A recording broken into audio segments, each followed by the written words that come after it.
ఇబ్బంది పడకూడదని నేను ఇంగ్లీష్ మీడియం హిందీ నేర్చుకున్నాను. హిందీ అద్భుతంగా మాడేస్తా, కానీ తెలుగులో తడబడేవాడిని ఒకప్పుడు. ఇప్పుడు అది పోయిందిలే, అలవాటైపోయింది. సో తప్పనిసరిగా 2 మీడియంలు అందించే బాధ్యత నేను తీసుకుంటా చెల్లమ్మ. రెండోది, నేను మీకు హామీ ఇస్తున్నా, మన మంగళగిరికి పరిశ్రమలు తీసుకొచ్చి నిరుద్యోగ సమస్యకి శాశ్వతమైన పరిష్కారం చూపించే బాధ్యత నాది. అమ్మ ఈరోజు మీరు గట్టిగా చెప్పు తల్లి. తల్లి మీకు 2 ఓట్లు ఉంటాయి. మొదటి ఓటు ఎంపీ గారికి, 2వ ఓటు ఎమ్మెల్యే గారికి. ఈ 2 ఓట్లు సైకిల్ గుర్తుకేసి మమ్మల్ని ఇద్దరిని గెలిపించాలని ఈ సభాముఖంగా మిమ్మల్ని అందరూ కోరుతున్నదని. ఇలా 100 సంక్షేమ కార్యక్రమాలు చేశారు తల్లి. కానీ 2019లో ఏం జరిగింది? ఆ మాయ మాట పడి మోసపోయాం తల్లి. జగన్మోహన్ రెడ్డి గారు పదే బటన్ నొక్కినా అంటాడు తల్లి. నొక్కారు తల్లి, 2 బటన్లు నొక్కుతుంది తల్లి. ఎర్ర బటన్ నొక్కితే 100 రూపాయలు విషయం పోతుంది తల్లి. ఎలా పోతుంది?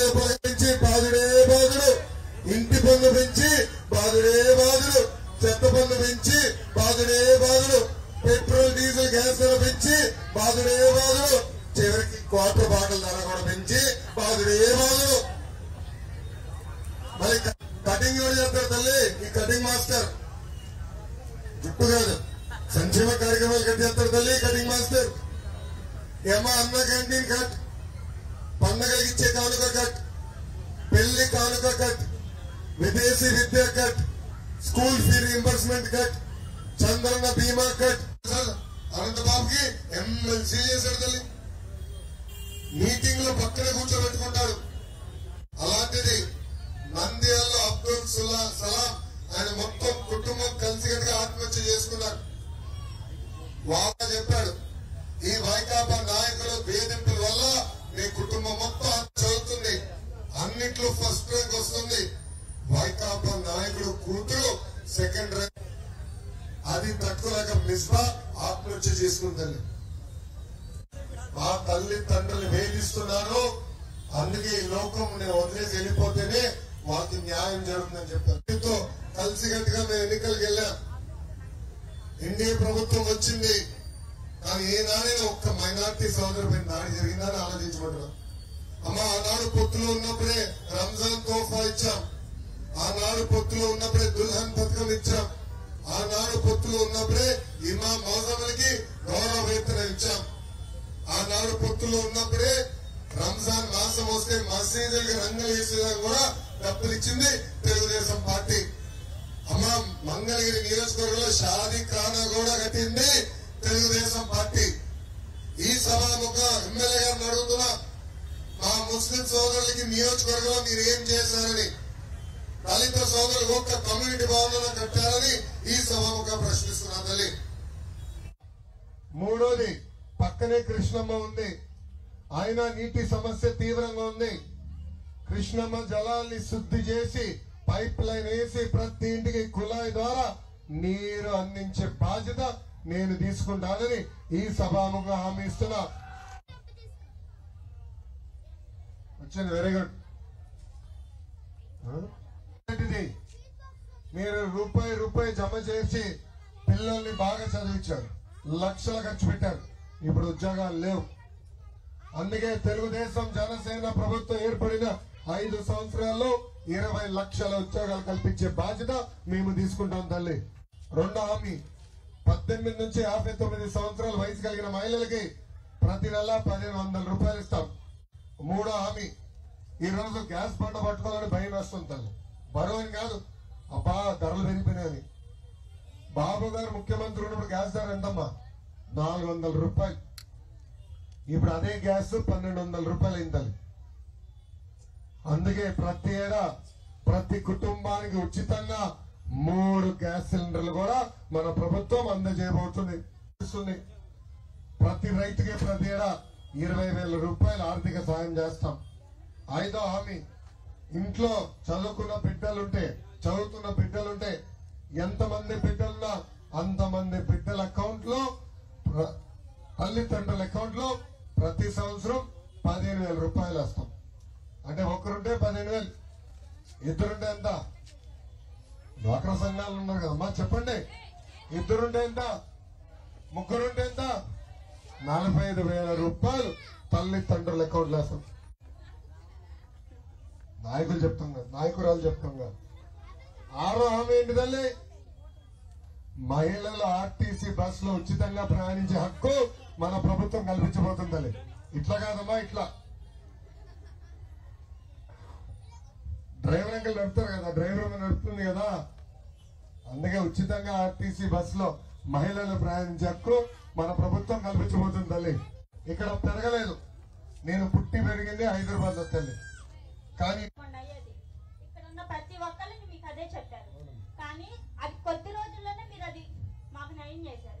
ఇప్పుడు వాటర్ రోజు వస్తుంది, 6 లోపే వస్తుంది, 6 లోపే.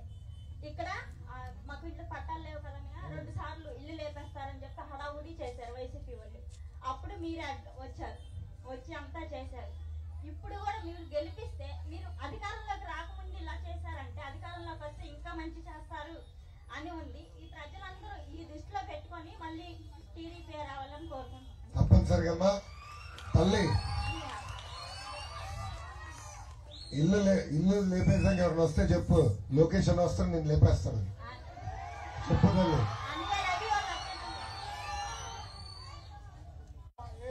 దగ్గర పెట్టుకో. మా ఏరియా కోరికాలని చెప్పండి. ఆ కోరికాలలో వచ్చేసి మాకు ఇళ్ల పట్టాలు కూడా లేవు. మాకు అక్కడ అన్ని వసతులు కూడా సరిగ్గా లేవు, ఎవరు పట్టించుకోరు. పట్టాల విషయం నేను హామీ ఇచ్చా కదా. ఇంకోటి చెప్తాను, చెప్పండి. అది నా విషయం కాదు, ఎవరి విషయం కాదు. ఈ గంజాయి అనేది బాగా ఎక్కువైపోయింది అన్న. ఈ ఒక్క దాన్ని అరిగట్టి కుర్రోళ్ళందరూ పాడైపోతున్నారు. వాళ్ళకి మెయిన్ నిరుద్యోగం లేకుండా వాళ్ళు విచ్చలవిడిగా తిరుగుతూ ఆడ ఎన్నో అసభ్యకరమైన పనులు చేస్తూ తాగుడుకు బానిస అవుతూ వాళ్ళ జీవితాన్ని కోల్పోతున్నారు. వాళ్ళ తల్లిదండ్రులు కూడా చాలా వాడికి బాధపడుతున్నారు. ఇది ఎవరికి చెప్పాలో కూడా తెలియక, నాకంటూ ఏ సమస్య లేదు. అంటే ఇప్పుడున్న యువతరం పాడైపోతుంది కాబట్టి వాళ్ళ మూలన ఎంతమంది ఆడవాళ్ళు ఇబ్బంది పడుతున్నారు కాబట్టి, ఎన్నో కుటుంబాలు ఇబ్బంది పడుతున్నాయి కాబట్టి మీ దృష్టికి తీసుకురావాలని చెప్తున్నా. అంతేనా? తమ్ముడు చెప్పింది కరెక్టే కదా. పోలీసు వాళ్ళు కూడా గంజాయి ఈరోజు ప్రతి గడపలోకి వచ్చింది. అమ్మా బాబు గారు ముఖ్యమంత్రి ఉన్నప్పుడు ఏనాడు గంజాయి ఉండేది కాదు, డ్రగ్స్ ఉండేది కాదు. ఈ రోజు గంజాయి ఇంత విచ్చలవిడిగా వచ్చిందని దానికి కారణం ఏంటి తెలుసా తల్లి? ఆయనతో పాటు తోడు దొంగ ఉన్నాడు.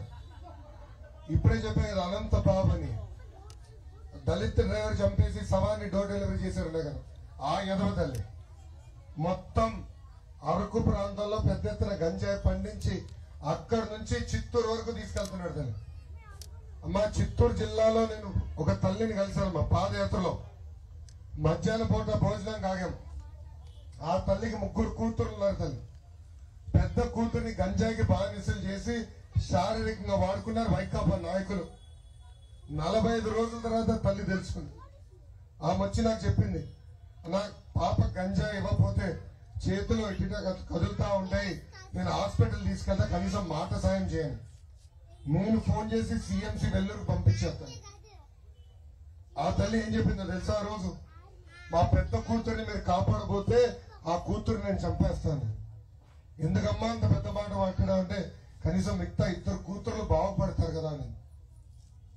అమ్మా డాలర్స్ నగర్ లో నేను ఆగాను తల్లి, ఇట్లనే సమావేశం పెట్టుకున్నా.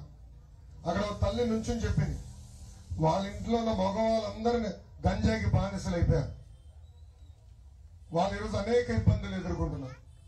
ఇప్పుడే మంగళగిరిలో నేను రచ్చబండ చేసి వచ్చానమ్మా. 3-4 వార్డులో అక్కడ మహిళలు బాధలు చెప్పుకుంటున్నారు.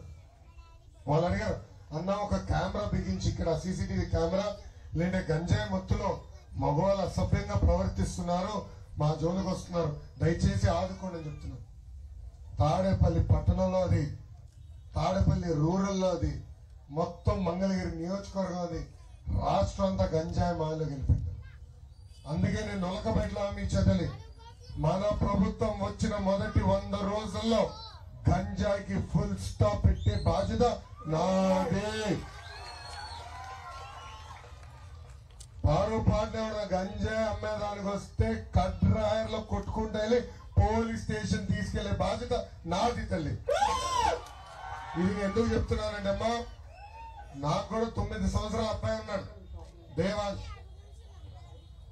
బ్రహ్మని నేను మాట్లాడినప్పుడు భయం వేస్తుంది తల్లి. మన బిడ్డ కూడా గంజాయిస్తే ఎలా ఉంటుంది, ఆ భయం నాలో ఉంది సార్.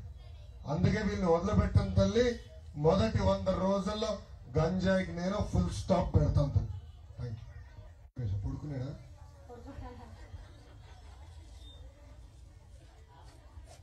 లేపేస్తుంది. నా పేరు ప్రవళిక అన్నయ్య. మరి నేను ఇల్లు లేక ఎన్నో బాధలు పడి ఎంతో మందికి ఇల్లు ఏమని చెప్పాను. మా ఇల్లు అయితే శాంతం పడిపోయింది, ఎవరు పట్టించుకోలేదు. చూస్తా కూడా నేనైతే కారిపోయేదాంతో అలాగే ఉన్నాను. అమ్మ నాన్న కొడుకు చనిపోయారు.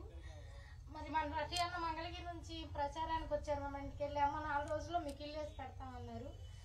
మరి మన పార్టీ అధికారంలోకి రాకముందే నాకు ఇల్లు వేసి ఏదో ఒక పాక నిలబెట్టారు. మరి ఇంకా పార్టీ అధికారంలోకి వస్తే నా ఇల్లు ఇంకా గట్టిగా నిలబడిద్దని నేను నమ్మకంగా చెప్తున్నానన్నా.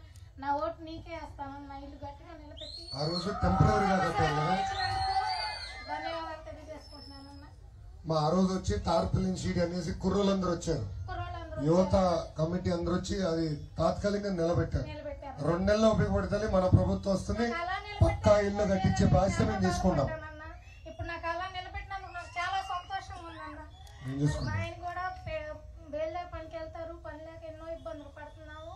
మరి మీరు పార్టీలోకి వస్తే మాకు అన్ని అభివృద్ధిగా ఉంటుందని నేను నమ్మకం చెబుతున్నాను. నా ఓటు మీకే వేస్తామన్నా. గెలిపించాలి.